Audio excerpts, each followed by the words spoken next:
Hello everybody, welcome to my YouTube channel. Today we're going to be reviewing is a high mileage Audi worth it or not.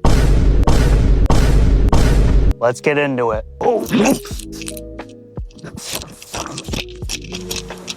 So this is my 2015 Audi A3 2.0 Quattro. Not really a Quattro, but you know, Audi has to call it a Quattro, even though it's not Quattro. It almost got me stuck in snow when Quattro shouldn't get you stuck in snow, but it still got me stuck in snow because it's not really Quattro. But anyways, so this German hog has about 200,400 miles. It has been a money pit. It has got me to point A to point B. Kind of fun, not the fastest thing in the world, but it is tuned by Unitronic. We'll get into that a bit later. You are looking at buying a high mileage Audi or keeping one for a long time. Absolutely not. Do not do it. It's the worst decision you can ever do in your life. It costs way too much money. Parts are expensive. And with the new tariffs, everything's going to be a lot more expensive, even though it's already expensive. So if you don't have a high paying job like me and I'm just a regular dude, yeah, don't do it. Terrible idea. Put you in debt. Don't do it. All right, so in this video, I'm going to go over some of the maintenance costs, all the problems I run into over the past few years. I've owned this car for 7 years, obviously financed it.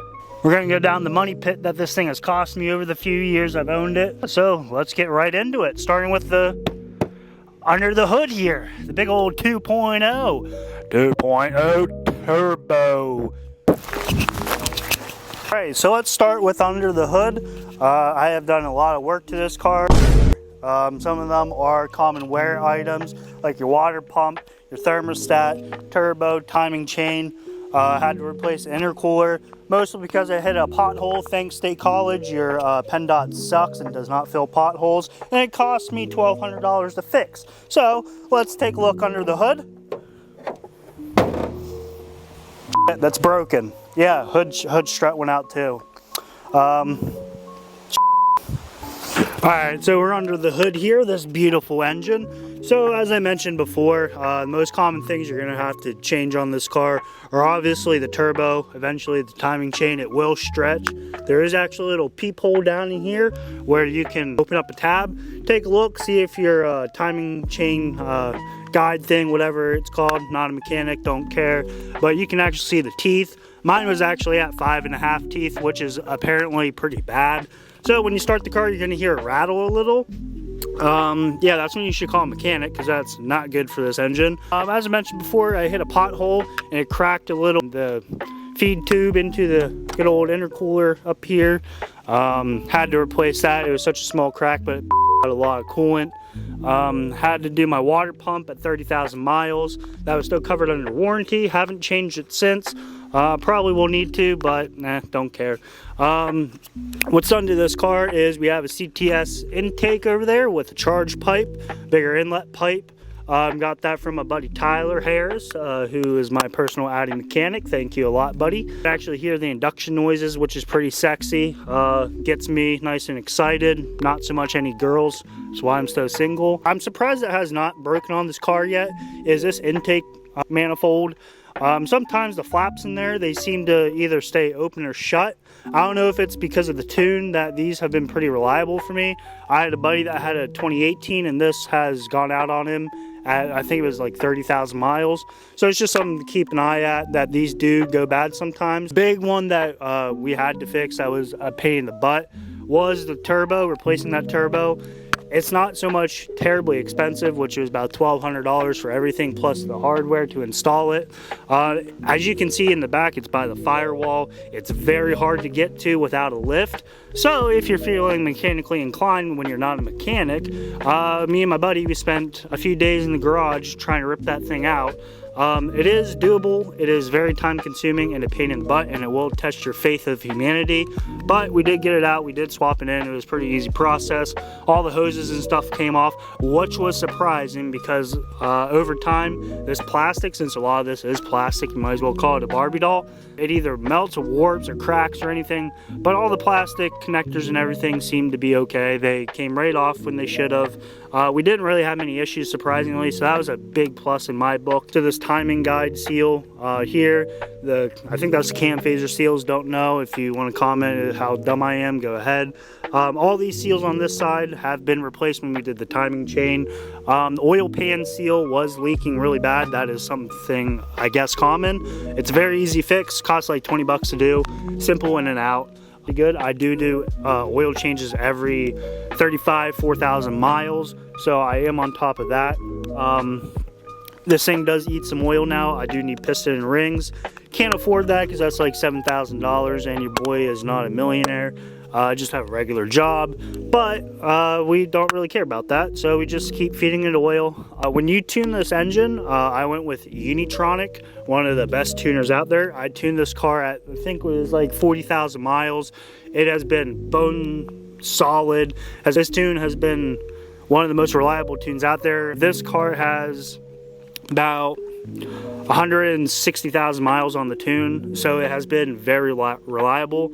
I highly recommend Unitronic when you're doing these engines. They are amazing. I wish I could upgrade to something better, but for right now we're stuck with this old girl right here. You can see here's my CTS turbo intake. It is a pretty beefy one. It's pretty easy to install. This gasket right here, this had to be replaced. It's pretty easy to do right when we took the timing chain out. Pretty easy job to do. This is what I was talking about, this intake manifold. Sometimes that fails, sometimes it doesn't. It's kind of a hit or miss, I think. So I did have to do these coil packs once. They did not fail. It was more kind of just a preventative maintenance item. They were kind of expensive. They're about $400 from Audi, but it's because I wanted them that day. You can definitely get them off of FCP Euro or ECS Tuning, whatever other aftermarket website you want. They are way cheaper on there, so do not go through an Audi dealership. I do regret that. But as you can see, this turbo is right behind, right beside the firewall and right behind the back of the engine. It's very tight back there. It is not fun to get your hands down there. If you don't have a lift, it is a little bit of a nightmare. I did forget to mention I do have an integrated engineering downpipe. That was pretty expensive. That was about $980. Very easy to install. Took about an hour and a half to install. Other than that, that's everything done to the engine. One little oddball thing that I had happen to my car was this pipe right here. It kind of feeds into the water pump, I believe. There is a Y, and in the crest of the Y, it kind of cracked, and it was just leaking coolant everywhere. So if you're fans of Audi, that means this whole bumper had to come off. You have to take it off, and the pipe is like right in here. Not very fun to do. I do have a blow-off valve, nothing really cool. Everybody does that. So these are not the stock rims that are from when I bought the car. I actually bought those off of Facebook because my stock rims, they bent and they stopped holding air. So I had to get new rims for that, which was kind of a pain, but I do like these. These are from an A6, I believe. Still 18-inch rims. They're 225, 45, 18s. These are, I think, are a perfect size tire for this kind of car. Fits it really well. You can still have a bunch of sidewall left on your tire. You don't have to ride around on rubber bands. But if you're looking for rims, I would stick with just 18s for an A3. I think they fit the best. So moving to the interior, I bought this steering wheel off of a buddy of mine who has an S5. I think it was totally worth it. Upgrading the steering wheel from a regular, the circle steering wheel to this nice little flat bottom one. As you can see, it still says S5 on it. Definitely worth the money if you're looking at one. But I just got the basic black on black interior. That's one thing about the Audi. I think for the price point for entry-level car, this interior is by far the best. There's no cracks in the bolsters. This is still perfectly fine. There's no cracks or anything. No sagging of the headliner at all. That side, the passenger side, just as well. There's no dents or scratches or anything on this leather, so I think this leather definitely holds up very well for an entry-level car. The gauge cluster is nothing special. It's just a basic bone stock kind of analog gauge cluster, which I like most. But as you can see, we're at 200 1,519 miles. So one thing that I never got about this car that everybody loves, the infotainment screen, when you press this button, it pops up from the center console. It is pretty cool. I am scared to death if that does break, how much it'll cost, because I'm guessing you'll have to take this whole dash apart to replace that. But in 200,000 miles, it has not failed me, so I'm pretty happy with the reliability of that. Alright, to the rear of the car, the only thing that has gone bad on this car were the rear shocks. They were pretty easy to take off. You just take off the wheel. There's 2 upper bolts for the mount, and then the 1 bolt in the lower control arm area. You just pop them right out, which they came out really easy, which was surprising, because I live in PA and usually there's salt and stuff on the road. But that's one fun thing about Audis, they don't really rust out because, you know, Germans are pretty smart, and they coated the hole underneath with this nice little coating that doesn't rust out the frame. I went with the Bilstein B8s. They are more sporty than the stock ones, so that gives this little rear end a nice... So when I'm hitting the back roads hard, my chassis stays pretty stiff. Going to the back of the car, I do have this fake carbon fiber wing. It's held on there with 3M tape. I think we also hot glued it. Forget, I did it right when I bought the car. But it is fake carbon fiber, so if anybody wants to steal it, don't really care. It is sun faded and cracked right here. So this is not a pavement princess or garage queen, because it's really not that beautiful. I also had this DTM stripe. A lot of people don't like it, but you know what? I don't care about your opinion. I do what I like. I got this from Summit Works. They were a local wrap shop in State College. The one big issue I had with this car was this trunk. Any Audi designers who worked on this design, you probably should be fired and work for BMW, because no one likes you. When you open and close this thing so much, with the trunk, it kind of hinges. So what they did was they wrapped the wiring harness up on the little arm right here. So every time you open and close this, you pinch that wiring harness pretty hard, and it spliced almost every wire.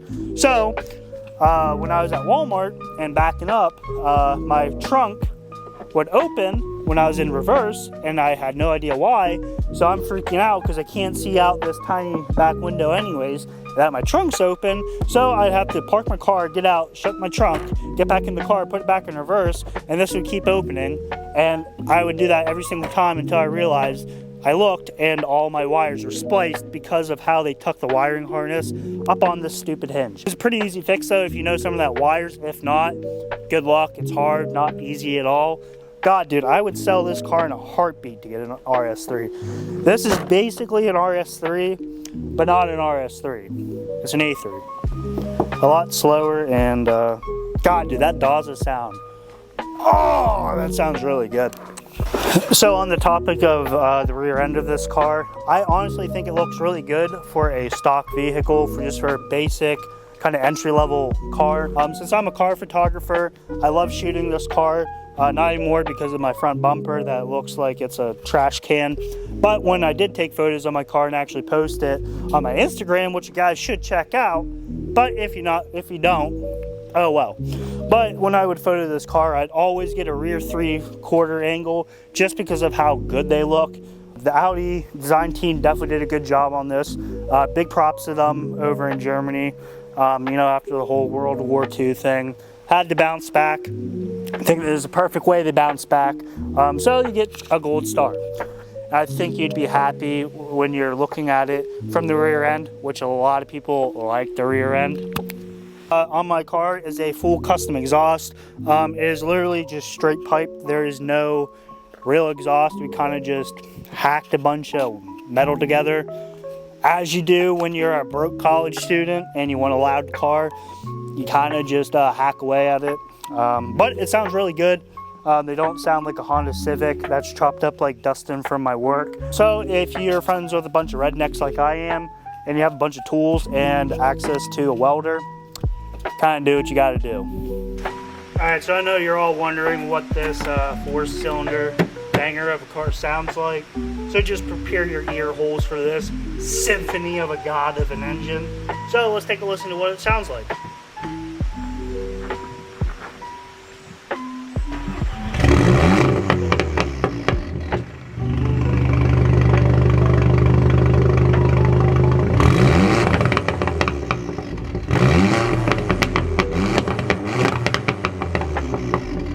Let me give you some good B-roll and take a look at this beautiful thing.